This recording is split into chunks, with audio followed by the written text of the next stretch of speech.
ابھی آپ نے سوچا ہے کہ دنیا میں جب ناانصافی، ظلم اور بے سکونی اپنی آخری حدوں کو چھونے لگتی ہے تو اللہ تعالیٰ اپنے بندوں کی رہنمائی کے لیے کسی خاص انتظام کا اہتمام فرماتے ہیں۔ تاریخ گواہ ہے کہ ہر مشکل وقت میں اللہ نے ایسے لوگوں کو چنا جو حق کو زندہ کریں اور باطل کو مٹا دیں۔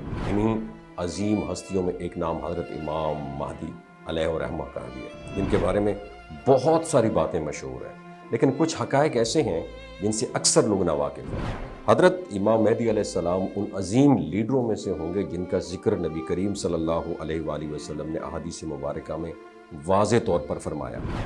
آپ صلی اللہ علیہ وآلہ وسلم نے نہ صرف ان کے آنے کی خبر دی بلکہ ان کی پہچان، حالات اور دور کے بارے میں بھی رہنمائی عطا فرمائی تاکہ امت گمراہی کا شکار نہ ہو۔ سب سے پہلے اگر ان کی پرسنالٹی کی بات کی جائے تو حدیث میں آتا ہے کہ ان کی پیشانی کشادہ ہوگی اور ناک اونچی اور باریک ہوگی۔ یہ ظاہری علامات ان کی پہچان میں مدد دیتی ہیں، لیکن اصل پہچان ان کا کیریکٹر، انصاف اور دین کے ساتھ ایفیلیشن ہوگی۔ ان کا نام محمد بن عبداللہ ہوگا جو نبی کریم صلی اللہ علیہ وآلہ وسلم کے نام اور والد کے نام سے مشابہت رکھتا ہے، اور وہ آپ صلی اللہ علیہ وآلہ وسلم کی بیٹی حضرت فاطمہ الزہرا رضی اللہ تعالی عنہا کی اولاد میں سے ہوں گے، یعنی وہ اہل بیت میں سے ہوں گے۔ اور ان کی عمر کے حوالے سے علماء کی مختلف آراء ہیں، لیکن اکثر کے مطابق جب ان کی بیعت ہوگی تو ان کی عمر 30 سے 40 کے درمیان میں ہوگی۔ یہ وہ عمر ہوتی ہے جب انسان فکری اور عملی پختگی حاصل کر چکا ہوتا ہے اور لیڈرشپ کے لیے بالکل تیار ہوتا ہے۔ امام مہدی علیہ السلام کا ظہور ایسے وقت میں ہوگا جب دنیا ظلم،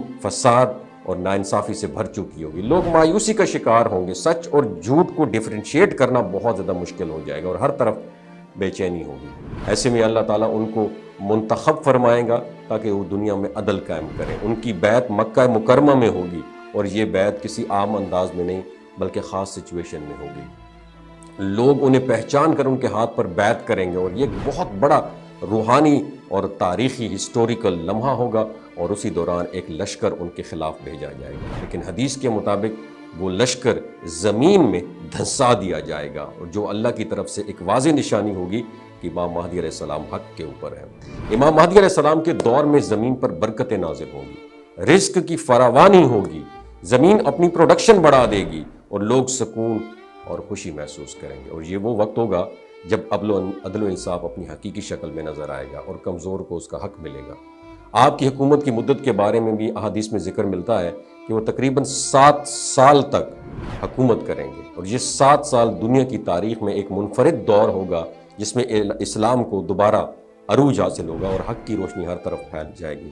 ان کے زمانے میں بڑی جنگیں ہوں گی، یہ جنگیں زمین یا طاقت کے لیے نہیں بلکہ حق اور باطل کے درمیان میں ہوں گی۔ انہی حالات میں حضرت عیسیٰ علیہ السلام کا نزول بھی ہوگا جو ایک بہت بڑی علامت ہے۔ حضرت عیسیٰ علیہ السلام امام مہدی علیہ السلام کے پیچھے نماز ادا کریں گے، جو اس بات کی دلیل ہوگی کہ امام مہدی علیہ السلام اس وقت مسلمانوں کے امام اور لیڈر ہوں گے۔ امام مہدی علیہ السلام کے دشمن بھی واضح ہوں گے، ان میں ظالم حکمران، منافق لوگ اور دجال کے فالورز شامل ہوں گے۔ یہ لوگ ہر ممکن کوشش کریں گے کہ حق کو دبایا جائے، لیکن اللہ تعالیٰ کی مدد امام مہدی علیہ السلام کے ساتھ ہوگی اور آخرکار حق ہی غالب آئے گا۔ ایک اور اہم بات، امام مہدی علیہ السلام کی لیڈرشپ میں اسلام کو دوبارہ سربلندی حاصل ہوگی۔ قسطنطنیہ کا فتح کا ذکر بھی حدیث میں ملتا ہے، جو اس بات کی نشاندہی ہے کہ مسلمانوں کو ایک بار پھر عزت اور طاقت نصیب ہوگی، لیکن یہ سب ایمان، اتحاد اور اللہ پر یقین کے ذریعے ہوگا۔ یہ تمام حقائق ہمیں یہ سبق دیتے ہیں کہ دنیا چاہے کتنی ہی اندھیری کیوں نہ ہو جائے، اللہ تعالیٰ کا نظام ہمیشہ کس کے ساتھ ہوتا ہے؟ حق کے ساتھ ہوتا ہے۔ ہمیں چاہیے کہ ہم خود کو اس قابل بنائیں کہ اگر وہ وقت آئے تو ہم حق کا ساتھ دینے والوں میں شامل ہوں۔ آخر میں دعا یہی ہے، اللہ تعالیٰ ہمیں سچ کو پہچاننے کی توفیق عطا فرمائے، ہمیں ایمان پر ثابت قدم رکھے، اور اگر ہم حضرت امام مہدی علیہ السلام کا زمانہ پائے تو ہمیں ان کے سچے ساتھیوں میں شامل فرمائے۔ وما علینا الا البلاغ المبین۔ ویڈیو اچھی لگی ہو تو شیئر ضرور کیجیے گا، اپنا بے حد خیال رکھیے گا، کامنٹ سیکشن میں ماشاءاللہ مینشن ضرور کیجیے گا۔